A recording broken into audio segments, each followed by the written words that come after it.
Hei, prieteni, bun venit pe canalul meu! Împreună o să învățăm să ne facem singuri multe lucruri, fără a mai apela la alții. Cu multă atenție și siguranță putem economisi timp și bani. Abonați-vă la canalul meu pentru mai multe videoclipuri interesante.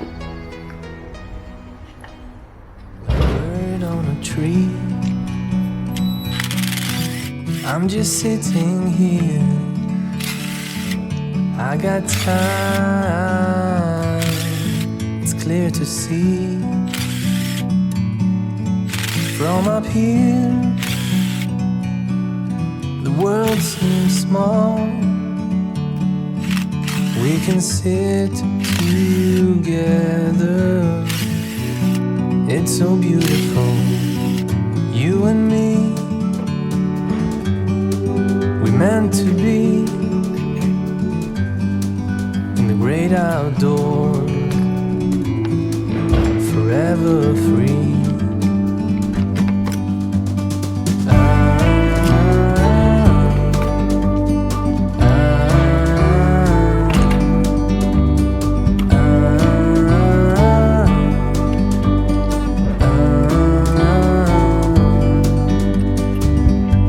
Sometimes you need to go and take a step back to see the truth around you. From a distance you can tell.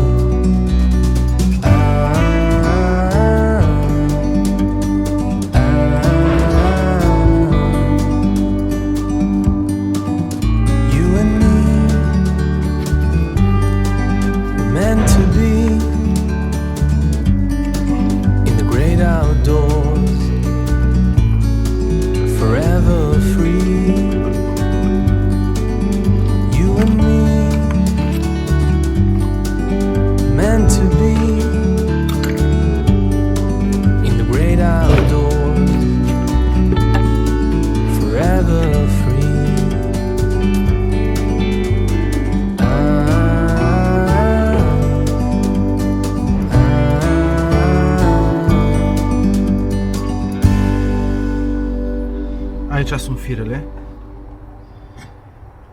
de injectoare care o să le scoatem în sus.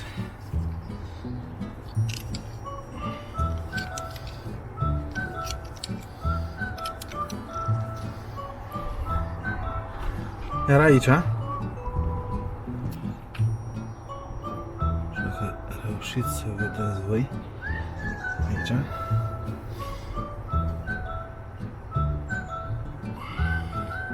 avem un blocaj roșu pe care trebuie să îl apăsăm,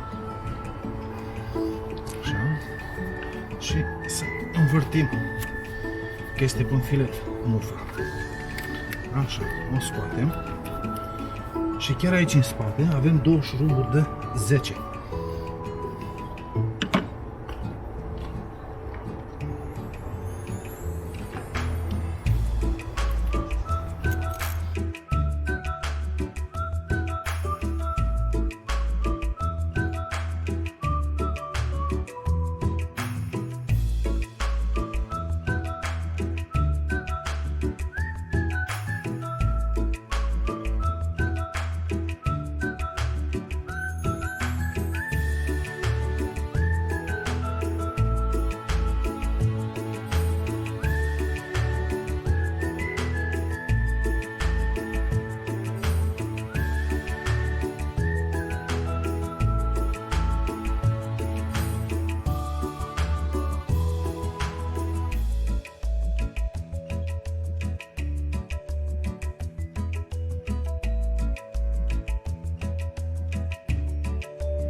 Și acestea sunt cablurile noi.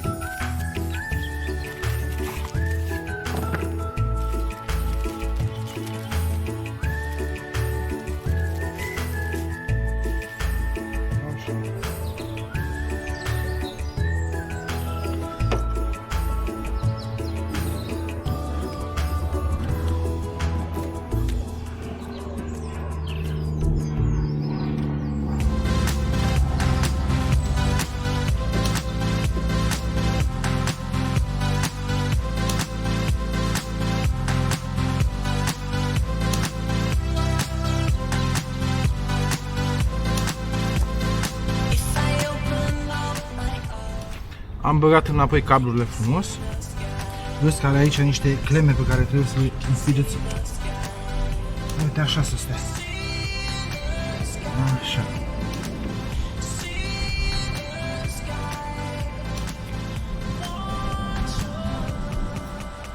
Cam ăsta e procedeul.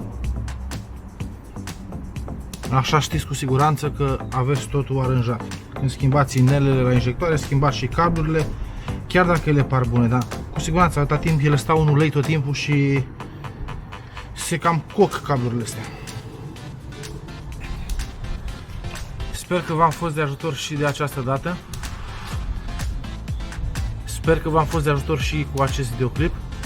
Să ne revedem cu bine pe data viitoare. Și nu uitați să vă abonați la acest canal. Vă mulțumesc!